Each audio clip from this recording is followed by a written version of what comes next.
నమస్తే అండి. నేను అపర్ణ. భారతీయ సంస్కృతికి స్వాగతం. వైశాఖ పురాణం 27వ అధ్యాయం. నారద మహర్షి అంబరీష మహారాజుకు వైశాఖ మాస విశిష్టతను వివరిస్తూ ఇలా అన్నారు. శృతదేవ మహాముని మాటలు విన్న శృతకీర్తి మహారాజు అడిగిన ప్రశ్నలకు సమాధానంగా వైశాఖ మాసం గొప్పతనాన్ని వివరించారు. వైశాఖ మాసంలో వచ్చే 30 తిథులు చాలా పవిత్రమైనవేనని, అందులోనూ ఏకాదశి రోజు చేసే పుణ్యకార్యం కోట్లాది రెట్లు ఫలితాన్ని ఇస్తుందని చెప్పారు. ఆ రోజు చేసే స్నానం, దానం, హోమం, హరికథా శ్రవణం వెంటనే మోక్షాన్ని కలిగిస్తాయి. ఒకవేళ ఆరోగ్యం సహకరించక స్నానాదులు చేయలేకపోయినా కనీసం విష్ణు కథలు విన్నా సరే పూర్తి ఫలితం దక్కుతుంది. కానీ ఒంట్లో ఓపిక ఉండి నీళ్లు అందుబాటులో ఉన్నా స్నానం చేయని వారు గోహత్య చేసినంత పాపాన్ని, తల్లిదండ్రులకు ద్రోహం చేసినంత దోషాన్ని మూటగట్టుకుంటారు. ఈ మాసం పేద, ధనిక, ముసలి, ముతక అని తేడా లేకుండా అందరూ ఆచరించి తరించదగ్గ పుణ్యకాలం. వైశాఖ మాస విశిష్టతను తెలియచేయడానికి ధర్మవరుణుడు అనే బ్రాహ్మణుడి కథను పెద్దలు చెబుతుంటారు.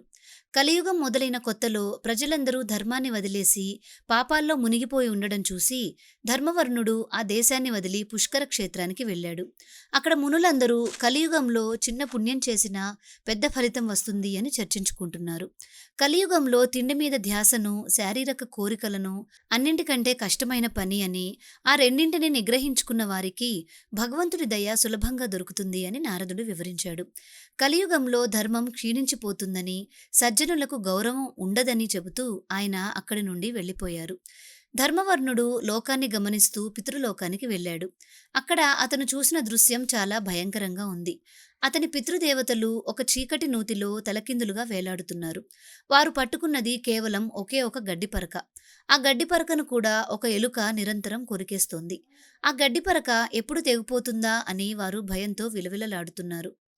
ధర్మవర్ణుడు అది చూసి జాలిపడి, మీరు ఎవరు అని అడగగా వారు, మేము నీ పితృదేవతలం అని చెప్పారు.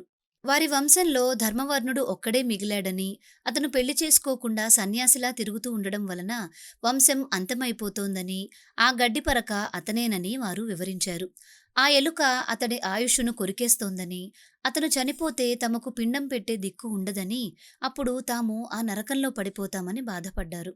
పితృదేవతలు ధర్మవర్ణుడిని బతిమాలి వెంటనే భూలోకానికి వెళ్లి గృహస్థుగా మారి సంతానాన్ని పొందమని కోరారు.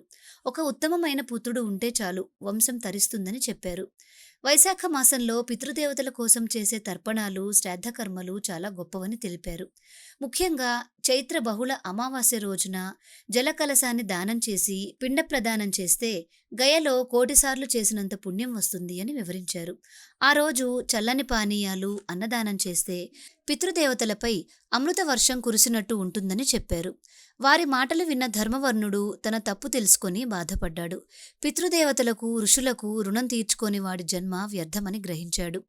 వెంటనే ధర్మవర్ణుడు భూలోకానికి తిరిగి వచ్చి చైత్ర అమావాస్య నాడు పితృదేవతలు చెప్పిన విధంగా జలకలశ దానం, తర్పణాలు నిర్వహించాడు. ఆ తర్వాత వివాహం చేసుకొని ఉత్తమ సంతానాన్ని పొందాడు. వైశాఖ మాసపు గొప్పతనాన్ని, అమావాస్య విశిష్టతను లోకమంతటా చాటి చెప్పాడు. తన బాధ్యతలన్నీ తీరిన తరువాత గంధమాదన పర్వతానికి వెళ్లి తపస్సు చేసుకున్నాడు. ఈ కథ విన్నవారికి, చెప్పిన వారికి పితృదేవతల ఆశీస్సులు లభిస్తాయి. సూర్యుడు మేషరాశిలో ఉన్నప్పుడు వైశాఖ మాసం 30 రోజులు పవిత్రమైనవేనని, అందులో ఏ ఒక్క రోజైనా భక్తితో పూజలు చేస్తే అపారమైన పుణ్యం దక్కుతుందని శృతదేవ మహాముని శృతకీర్తికి వివరించారు. ఈ విషయాన్నే నారదుడు అంబరీషుడికి తెలియచేశారు. వైశాఖ పురాణం 27వ అధ్యాయం సమాప్తం. మీకు ఈ వీడియో నచ్చిందా? నచ్చినట్లయితే లైక్ చేసి మీ బంధుమిత్రులందరికీ షేర్ చేయండి. మిగిలిన అధ్యాయాలను కూడా మిస్ అవ్వకుండా చూడాలి అనుకుంటే మన భారతీయ సంస్కృతి ఛానల్ని సబ్స్క్రైబ్ చేసుకొని బెల్ ఐకాన్ని యాక్టివేట్ చేసుకోండి. తిరిగి రేపటి అధ్యాయంలో మళ్ళీ కలుసుకుందాం. నమస్కారం.